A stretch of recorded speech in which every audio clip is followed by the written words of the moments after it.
Hello mga busing. Ang project pala natin ngayon mga busing is halimaw box na D12. Mga busing, papakita ko sa inyo kung paano tayo magbuo nito. At guide na rin sa mga balak magbuo nitong box na ganito.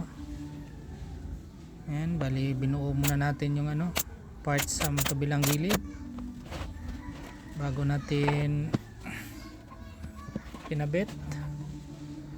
Sinunod naman natin yung frame ng speaker. Bali sinulid na pala natin to, pero pwede naman dito mga bossing yung single lang, kasi D12 lang naman to, kumbaga maliit lang yung mapagitan niya, kaya ayos lang to kahit single. Kaya lang may sobra tayong plywood, kaya sinulid na natin pati yung bracing, dinoble na natin para sulit naman yung pera ni boss. Set out pala sa may-ari nito.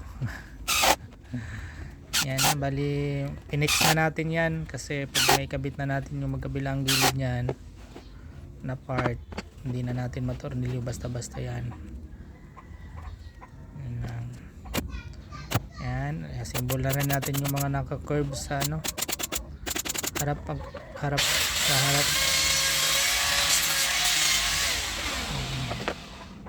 Pagkatapos natin i-assemble yan, isunod naman natin yung yung parts sa magkabilang gilid.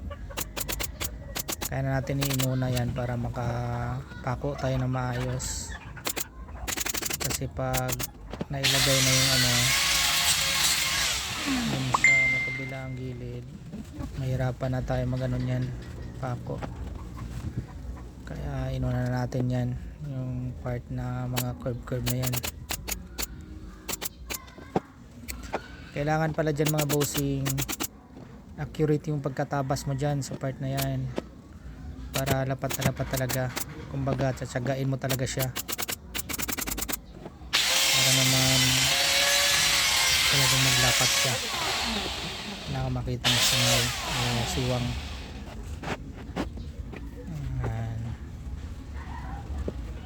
Sunod naman natin yung sa taas at baba, kabilang side. Bali sa mga followers ko pala dyan na nangihingi ng sukat, pasyensya na kayo mga bossing, kasi hindi kasi ako hindi ako nag-drawing ng plan. Kumbaga minimemorize ko lang yung plan ko. Pero kung gusto niyo ng sukat, mayroon sa YouTube, halos lahat ng design mayroon na plan. Bali search nyo lang yung gusto nyong box, lalabas yan. Maraming available sa YouTube.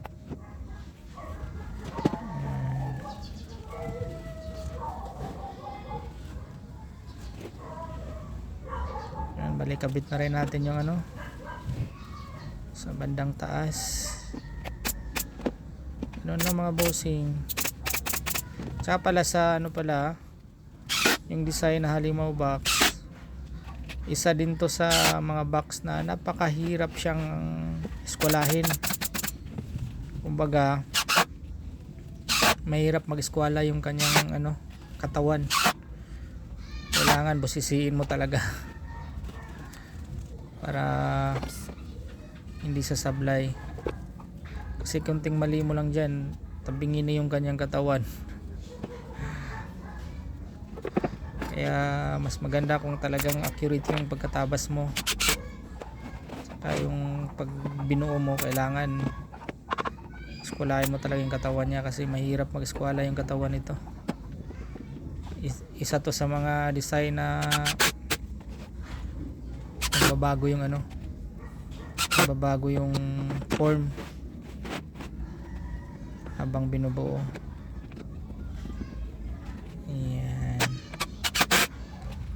Malapit na natin mabuo mga bossing.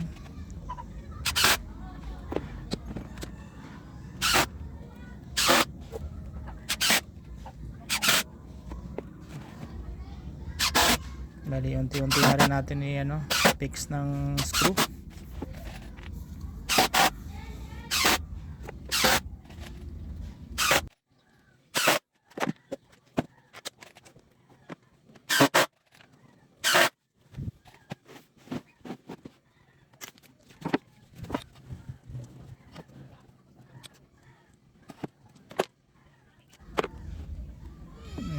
Tsaka naman natin ikabit yung ano, yung harapan.